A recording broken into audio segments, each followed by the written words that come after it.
तालुक्यामध्ये मी जिथे जिथे जाईल तिथे ही अडचण आहेच आणि त्या संबंधित येणाऱ्या काळामध्ये नक्कीच आदरणीय दादांनी आपल्याला शब्द दिलेला आहे की याच्यानंतर ज्या ज्या काही तुमच्या अडीअडचणी असतील त्या सोडवण्यासाठी ते प्राधान्यानं प्रयत्न करणार आहे.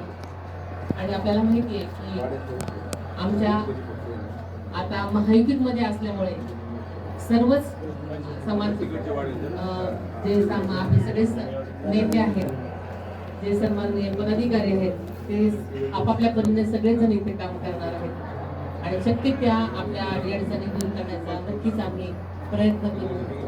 आणि आपल्याला माहिती आहे की महायुतीने माझ्यावर या बारामती लोकसभा मतदारसंघाची जो विश्वास टाकून आणि माझ्या पक्षाने सुद्धा जो माझ्यावर ही उमेदवारी देऊन विश्वास टाकलेला आहे, ते नक्कीच तुम्ही सगळ्यांनी मला आपल्या सेवेची संधी दिली तर नक्कीच मी आपल्या सगळ्यांची या कामाद्वारे हा विश्वास प्राप्त करून दाखवेन असं आपल्याला सगळ्यांना मी ग्वाही देते.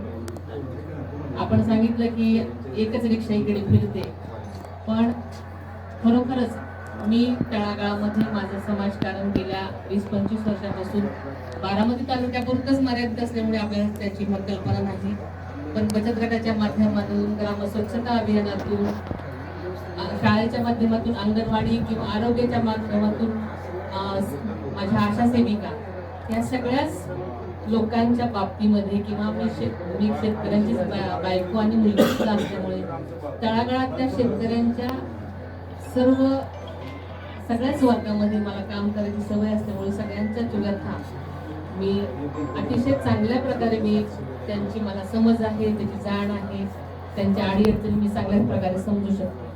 आणि गाव पातळीवर काम केल्यामुळे माझ्या सगळ्याच माता भगिनीच्या ज्या काही व्यथा आहेत त्या अगदी जवळून बघितल्यामुळे त्याची तर नक्कीच मला जाण आहे. मी विद्याप्रतिष्ठान नावाच्या एका संस्थेची विश्वस्त असल्यामुळे आणि तिथे जवळजवळ 20,000 विद्यार्थी शिकत असल्यामुळे इथे जेव्हा मी ऐकलं की माझ्या मुलांना शिक्षणापासून दूर आहेत तेव्हा खरोखरच मला वेदना झाल्या.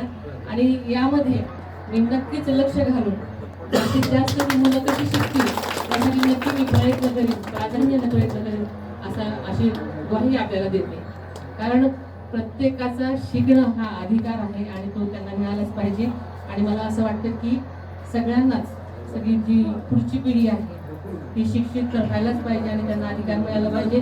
त्याच्यामध्ये ज्या ज्या काही अडीअडचणी असतील त्यांना शिक्षणापासून वंचित राहण्याचा त्या सोडवण्यासाठी मला नक्कीच प्राधान्य राहील असं मी आपल्याला सांगू इच्छिते. आपण सगळेजण सकाळपासूनच वाट बघत आहात. आम्हाला यायला थोडासा उशीर झाला, आम्हाला बारामतीहून यायला लागतं त्याच्यामुळे थोडासा उशीर झाला इथल्या ट्रॅफिकमुळे सुद्धा. त्यामुळे मी दिलगिरी व्यक्त करते आपल्या सगळ्यांची. आपण सगळेजण वाट बघत होता आणि नक्कीच येणाऱ्या काळामध्ये ज्या काही आपल्या अडीअडचणी असतील त्यासाठी प्रयत्न करणं आणि त्या सोडण्यासाठी सतत पाठपुरावा करणं ही माझी नक्कीच जबाबदारी आहे.